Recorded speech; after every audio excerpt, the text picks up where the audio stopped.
Binigyang diin ng DILG ang mga tungkulin ng mga nanalong opisyal ng barangay sa BSKE 2023. Samantala, excited na raw ang ilang bagong halal na opisyal ng barangay sa kanilang unang araw ng panunungkulan. Alamin yan sa report ni Paul Hernandez.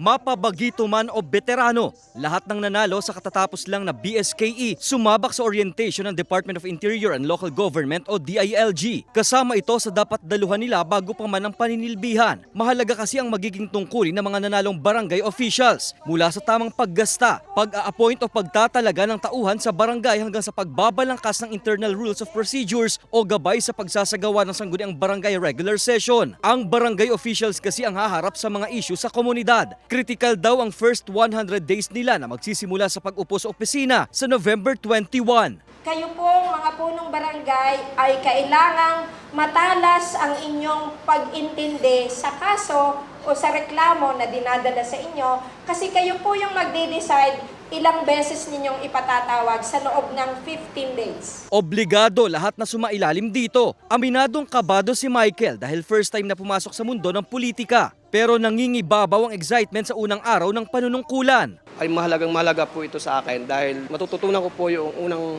araw na aking pag-upo. Sila po ang gabay ko sa unang araw pong pag-upo ko. Para naman sa two-termer sa pagkakagawad na si Fronnie, ang orientation na ito ay magagamit niya saan man siya dalhin ang kanyang posisyon. Yung mga pinatutupad na mga bagong batas, kailangan huwag kang makalilihi sa kanilang pinatutupad na batas. Dahil 5 taon ang hinintay bago nasundan ng BSKE, hamon ngayon ng DILG sa mga bagong uupo, patunayan sa mga nasasakupan na worth the wait sila na ipagkatiwala sa kanila ang kapangyarihan. Ipinapaalala rin ng DILG na dapat ay magkaroon ng transition at turnover ng mga dokumento sa barangay.